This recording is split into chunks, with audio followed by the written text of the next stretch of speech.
Hello. This presentation is our way of beginning with unit number 2 in our syllabus. This unit is called Tiempo, Modo y Aspecto Verbal. In English, that would be tense, mood, and aspect. And in particular, our program specifies 3 areas or subsections within the unit that we'll pay special attention to. First of all, we'll start tackling tiempo verbal. We can also call this category tiempo gramatical in Spanish. In English it is tense, right? Then the focus is on aspect. This is a grammatical category. Therefore, what you have, specified here is morphological, grammatical features of aspect in English and Spanish. We associate the notions of progressiveness and non-progressiveness with English as a category that is morphologically realized in verbs, contrasted against categories such as perfective and imperfective as categories that are morphologically realized in Spanish. And then we will deal with subjunctive mood in particular. For these 2 categories, we'll associate with indicative forms A and B, and then C, the special focus that we will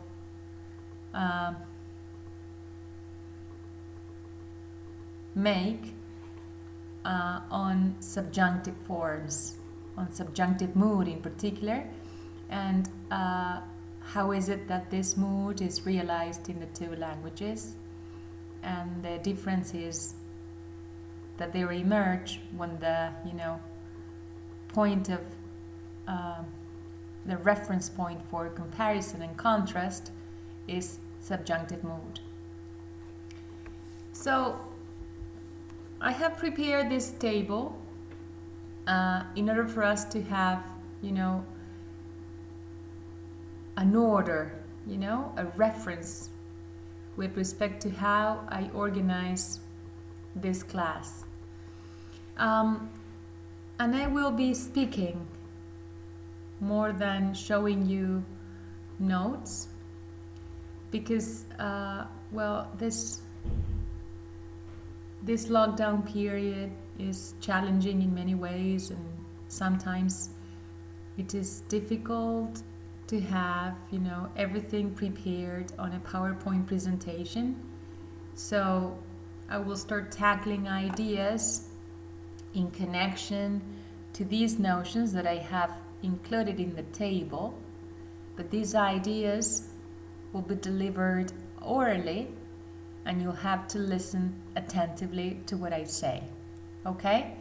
Eventually, I will make notes here on this, Word version of the table so that you have access to key concepts and notions that I use for each of the sections in the table. Let me just correct here. Okay. This visual representation. Okay, folks, so this is how I begin my table by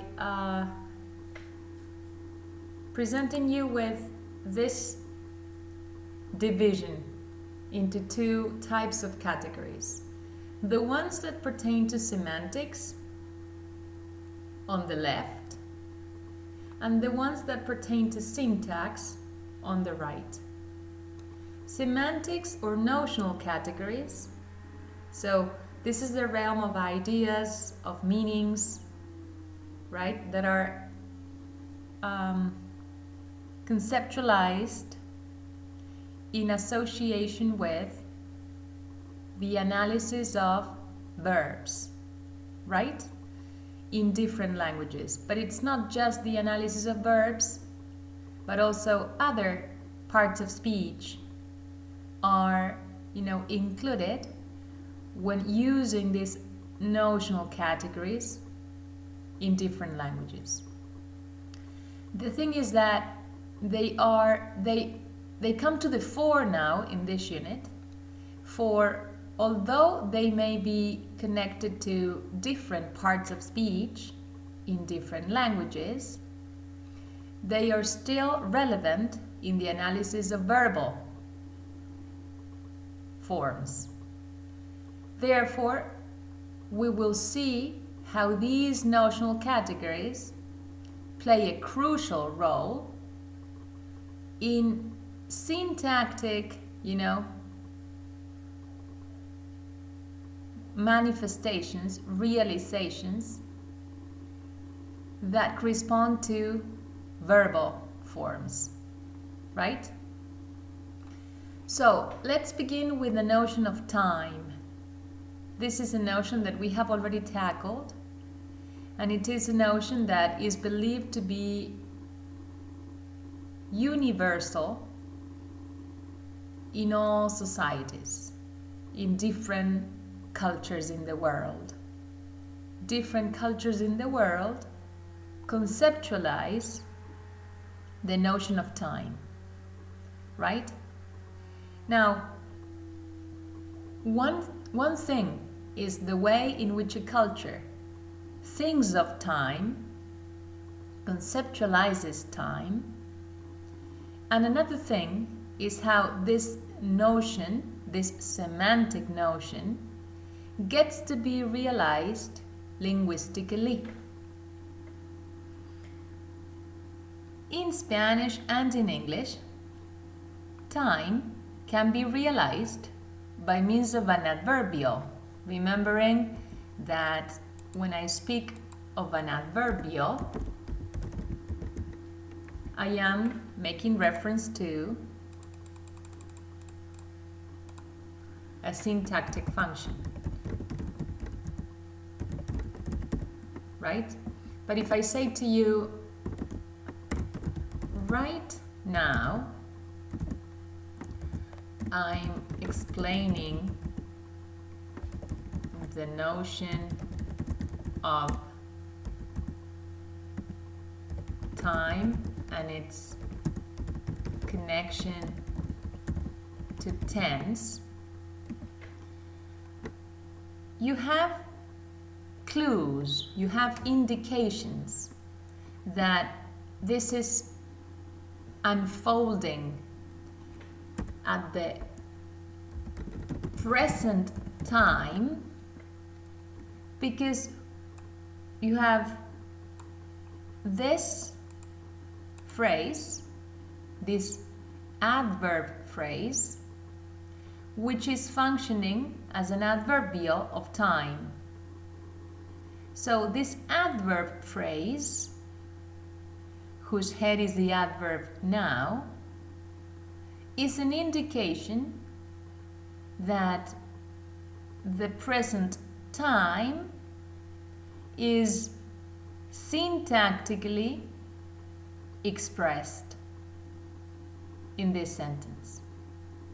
Now, this is this is a piece of evidence to signal that this semantic category of time is not just associated with the verbal category of tense, but it can also be realized through a mechanism such as an adverb phrase functioning as an adverbial of time that also indicates a facet, a feature of this notion time, in this specific case of the present time.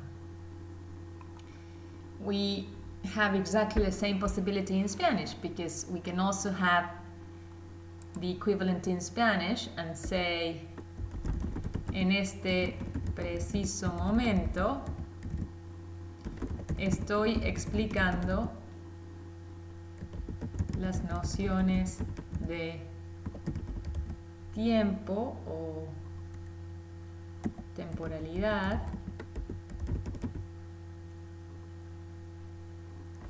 la noción, vamos a ponerla igual, la noción de tiempo o temporalidad y su conexión con la noción de tiempo gramatical.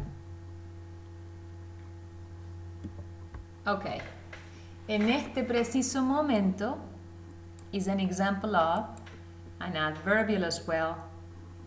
In Spanish, we can call it, using the Spanish meta-language, un circunstancial.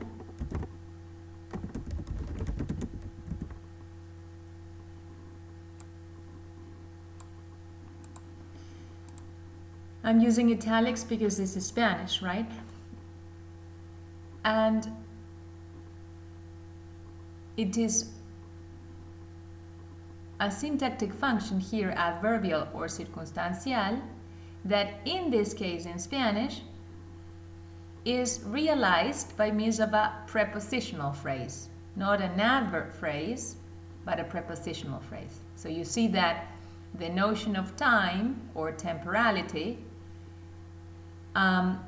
is expressed syntactically in this sentence of ours in Spanish by means of a prepositional phrase. Okay, now when it comes to the realization of this notion of time, this notion of temporality, I will explain in a minute what I mean by saying external, but let's for the time being focus on just this part, temporality. So when this notion of temporality is realized through verbs, in particular through finite verbs,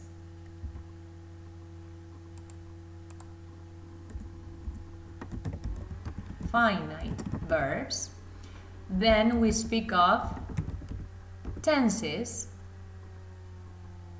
in English, or let's use inverted commas, tiempos verbales o tiempos, let's use gramaticales, tiempos gramaticales in Spanish. Let's use the same criterion and write circunstancial with inverted commas here.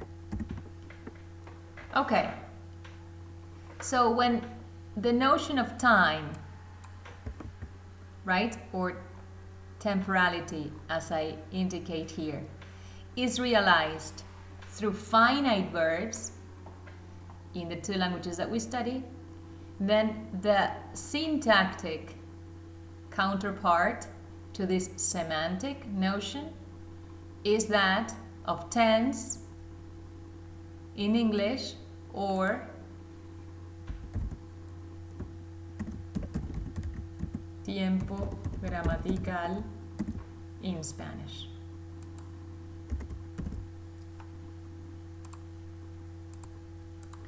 Just as you have the definition of tense in chapter 4 in the book by Grimham and Quirk, and this definition being tense is a grammatical category that is realized by verb inflection. Okay, so here's the indication that we're dealing with a syntactic, I'm using syntactic, they're using grammatical category, which would be equivalent, that pertains to verbs that are inflected, right? Or finite, as I said here when explaining this section. Finite verbs realized, you know, through the category grammatical tense or tiempo gramatical in Spanish. And you have a similar definition with respect to tiempo verbal o tiempo gramatical in RAE that establishes that the semantic category of temporality, here the semantic category of temporality, is realized in the grammar of a language, in this particular case Spanish, by means of the grammatical tenses, that is to say, by means of tiempos gramaticales, or by means of circunstanciales de tiempo, adverbios temporales u otras expresiones temporales, specifies RAE. Now, when it comes to tenses in Spanish, right? So we're dealing with tiempos gramaticales in Spanish. RAE says that this category is a deictic category, right? Why? Because it connects the situation that a finite verb represents with the moment of speaking. So there is a connection, right? That the category tiempo gramatical or tense establishes with the moment of speaking. Okay? This applies to the two languages that we study. So, the category tense or tiempo gramatical is a category that is deictic in nature, right? Because there is a connection to the moment of speaking. Deixis pertains to the possibility that there exists in languages to grammaticalize elements of the context in which, language unfolds. So, for example, such pronouns as I and you and their counterparts in Spanish have a constant semantic load. I points to a first person singular and you points to a second person singular. But their referential content changes in accordance with the context of use. So they are deictic in the same way as tense is a deictic category, for they point to specific reference depending on their specific uses in specific contexts of language use. So the I, when I say I like grammar, is different from the I when somebody else says I don't like grammar. Okay? Now, tense, the category tense, is deictic because these categories, or this category, tense or tiempo gramatical, identifies time phrases relative to the now of utterances. They point to the now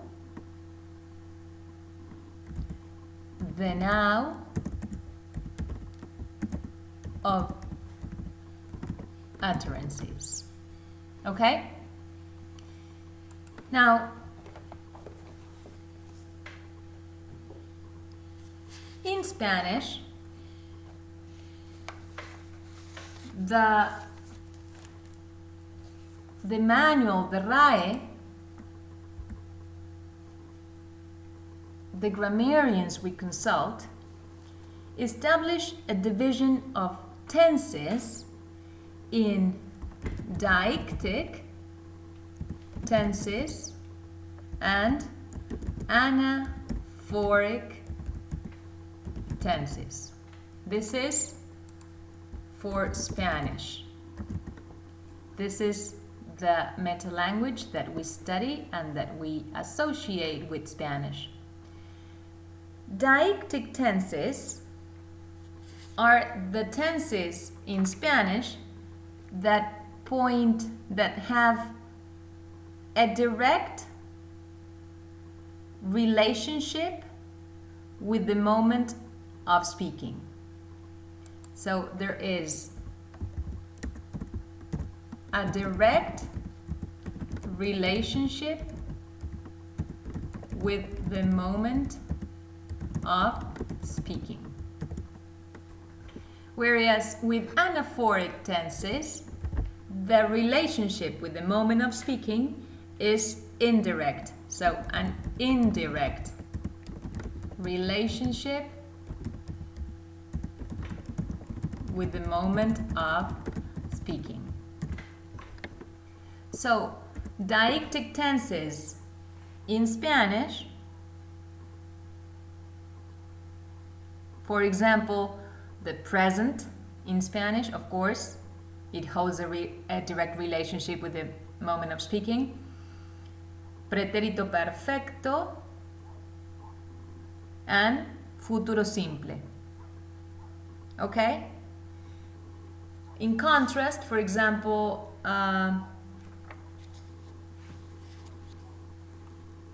pretérito pluscuamperfecto will hold an indirect relationship with the moment of speaking, because there will be another reference point, a past point that serves as direct reference for the tense in pluscuamperfecto. So, if I say to you, la secretaria se había retirado a las 3, this past point, temporal point, serves as, reference for the temporal reference or the temporal value that se había retirado has.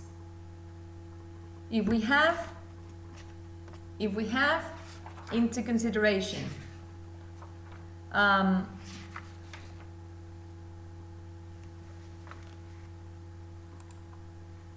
the moment of speaking, we can write a line, make a line here, and consider that this is the now, the moment of speaking. This is the R stands for reference point. In this case, it would be a las 3. And this is the situation represented by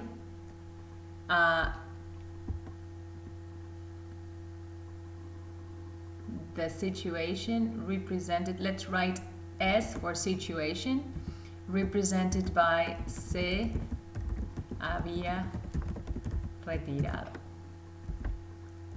So let's do it like this.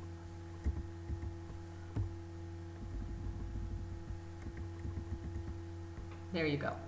So if this is the now, our moment of speaking, our moment of uttering, la secretaria se había retirado a las 3. A las 3 is a prepositional phrase, an adverbial that indicates temporal information that serves as a reference point for the situation represented by this pretérito pluscuamperfecto in Spanish, se había retirado. Okay? Now, we can see that the relationship that se había retirado holds with respect to the now, this moment of speaking, is indirect, for in the middle is this reference point that serves the purpose of locating this situation as anterior to this point and representing it as a situation that is prior to another past situation. Okay? Like in English, same situation. But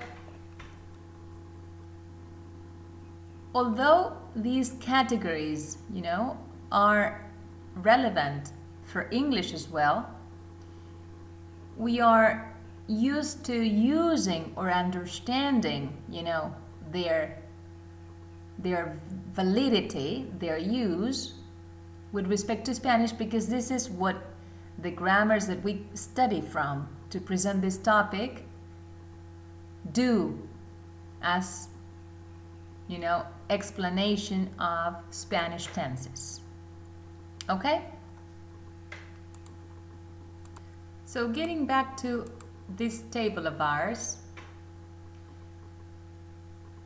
by making reference to tense being a deictic category,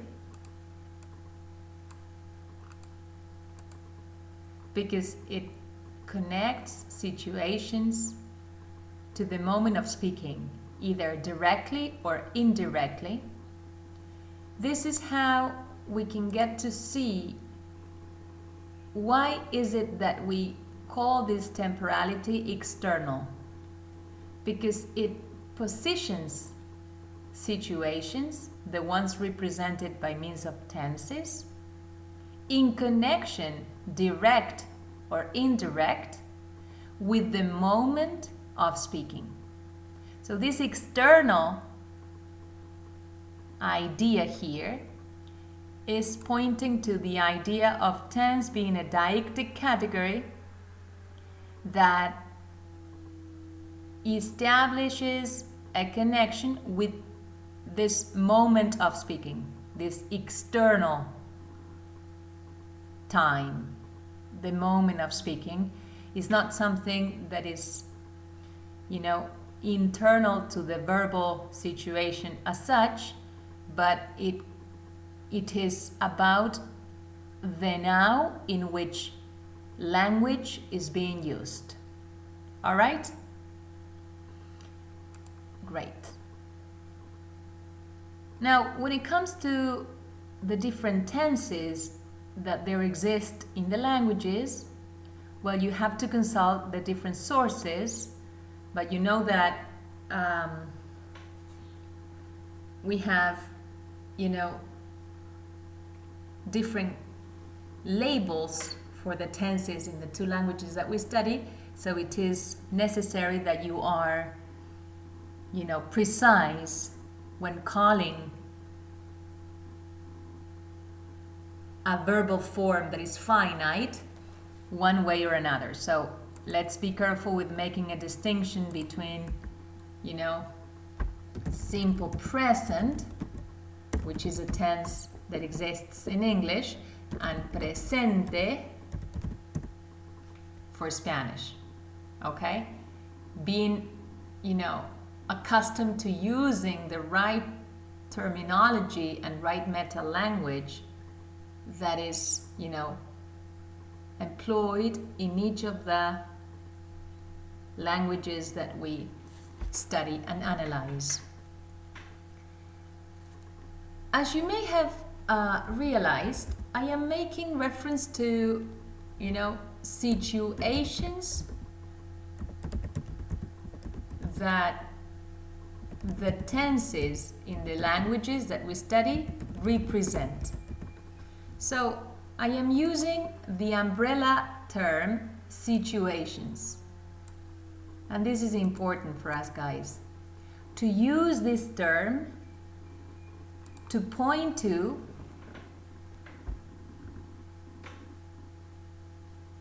the representations that tenses make possible. So a representation that, for example, establishes this: I am explaining, I'm explaining,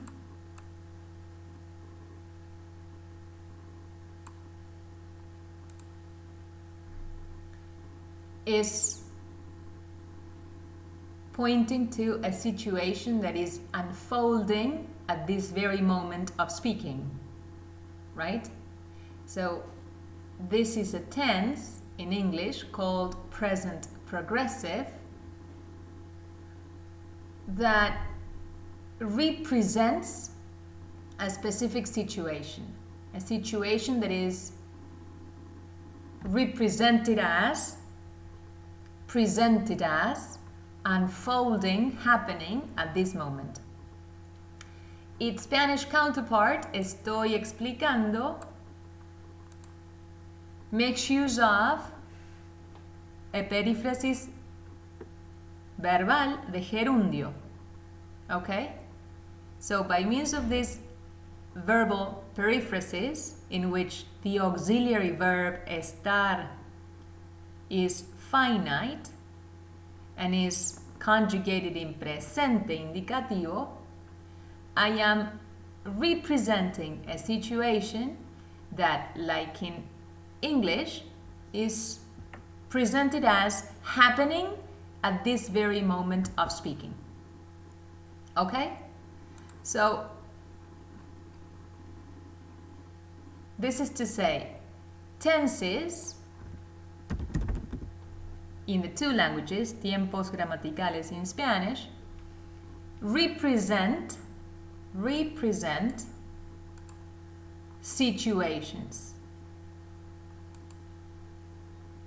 Situations that may be said to be connected to the present moment, the past moment, the future moment, right? Of a specific, temporal facet, the present moment of a specific, story, the past moment of a specific story, the future moment of a specific story. But tenses are representations, right? Temporal representations of situations.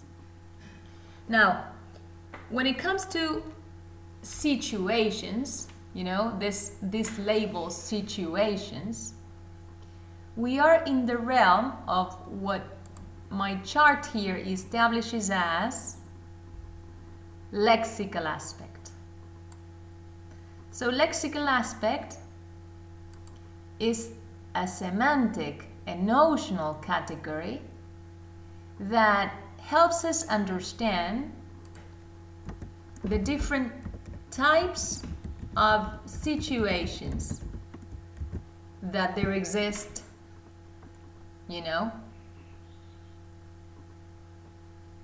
in the cultures in which languages are spoken. So with situations, we begin the analysis of verbal forms. But then we need to establish the type in particular that they are. So when it comes to types of situations, you are already acquainted with distinctions such as, speaking of states, right? Or stative verbs as being different from dynamic verbs. This is a distinction that you must be already very much acquainted with, right? This is a distinction that you used in first and second year English and Spanish grammars. Now, when you know, specifying that a verb is stative or that a verb is dynamic, well, you're in the realm of, let me be more organized, you're in the realm of lexical aspect, the lexical aspect of verbs, right? This is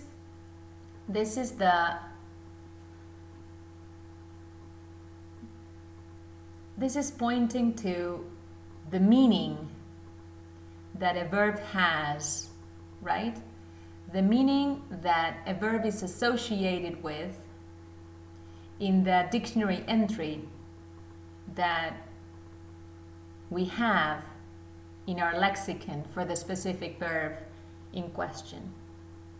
So, for example, we have verbs such as vender, right?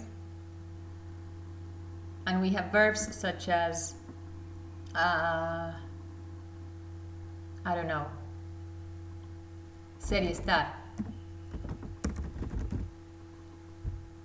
We know that they represent situations of a different sort. This is a static situation, so to be in the two forms that Spanish has for to be is to speak of a state, whereas to sell is to speak of a situation that is dynamic, right? That is actional.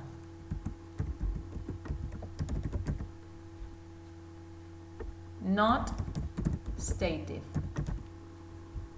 You see?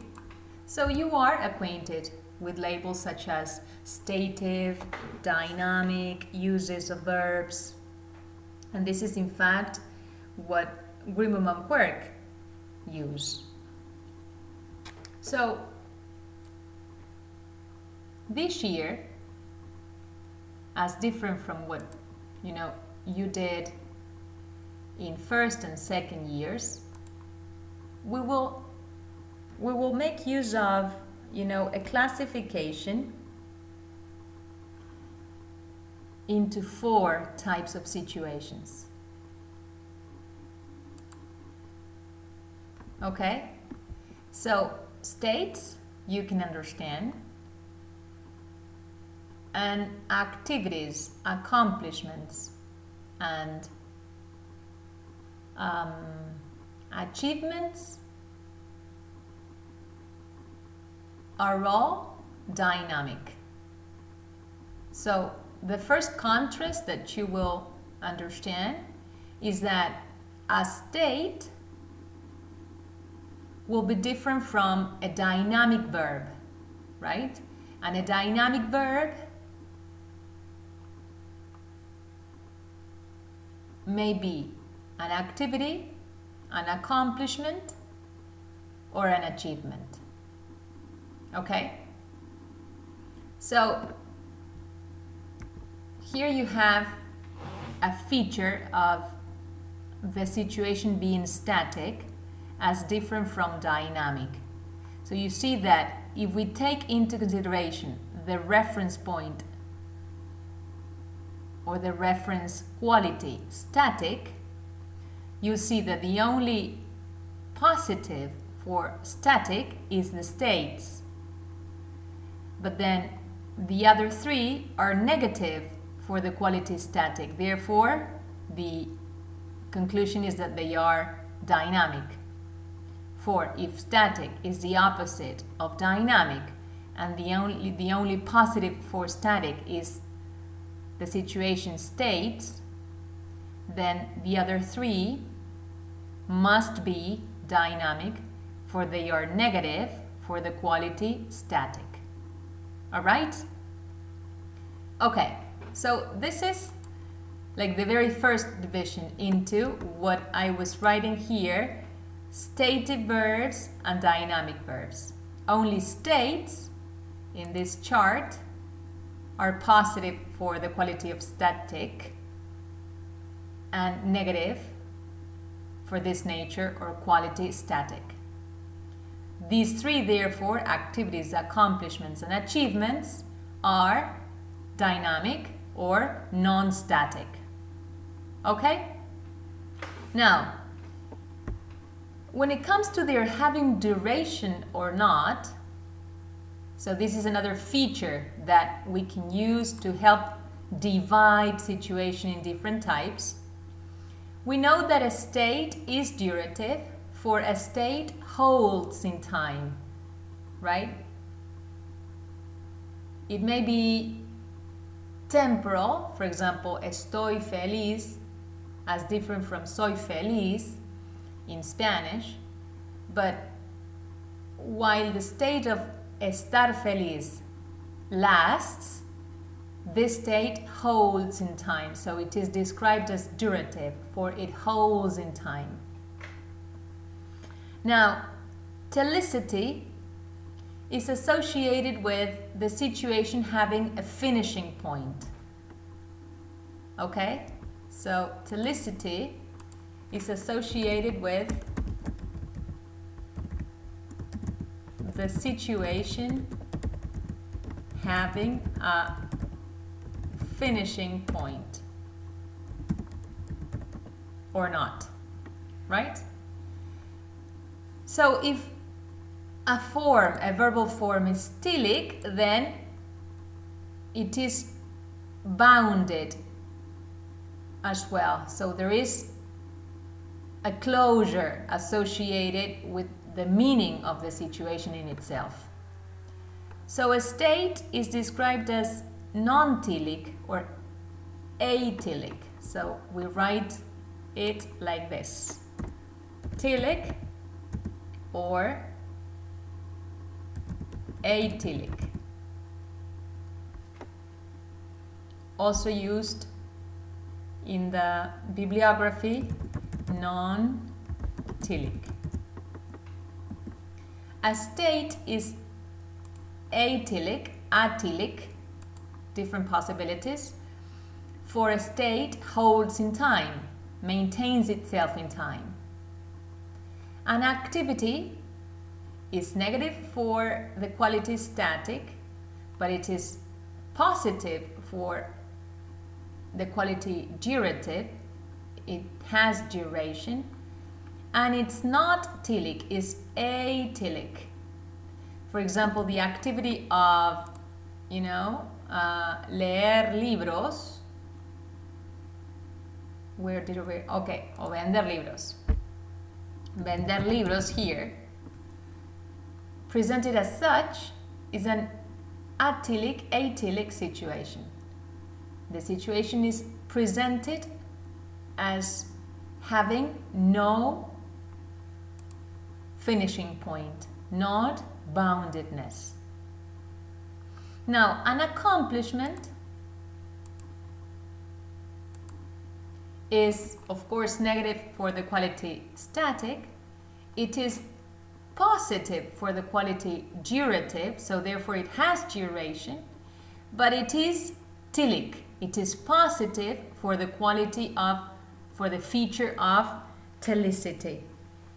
So, for example, examples of accomplishments are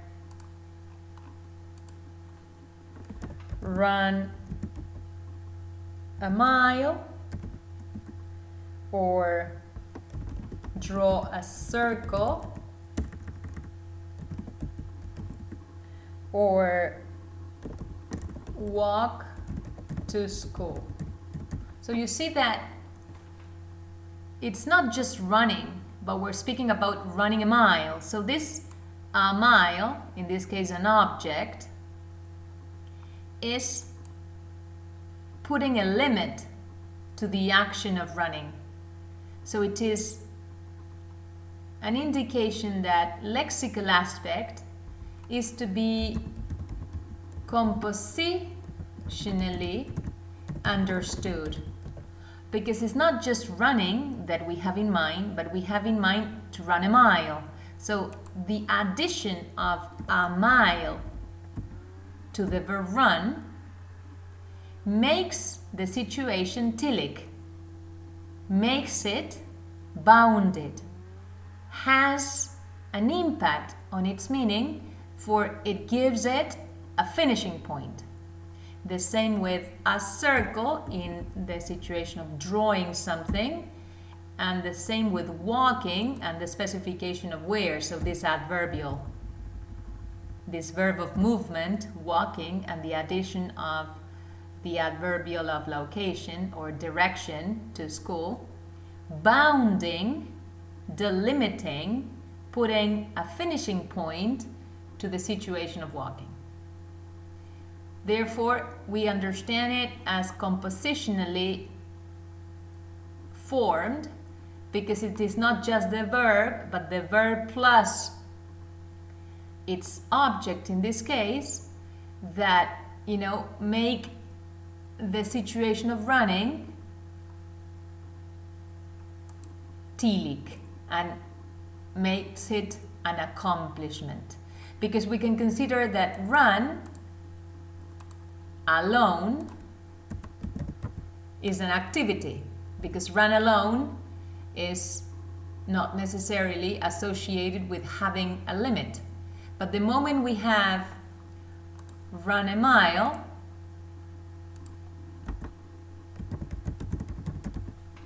we have a telic point, we have a finishing point associated with this situation. Therefore, an activity has turned into an accomplishment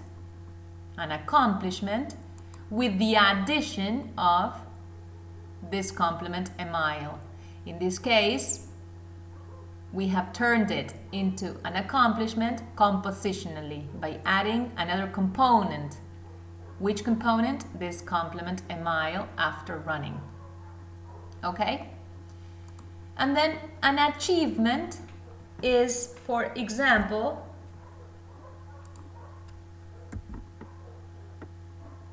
represented by the forms recognize or find or stop or start or reach the top. You see, all these situations, recognize, find, stop, start, reach the top, are dynamic, therefore they're negative for the quality static. They are not durative. This is what distinguishes achievements from accomplishments. The fact that achievements are punctual and accomplishments are durative. Therefore, we can add this. Durative is the opposite. Let's put it like this. The opposite of punctual. So, achievements are punctual, therefore they are not durative, they are negative for the quality durative. But they are also telic. There is a finishing point associated with them. They are bounded, right?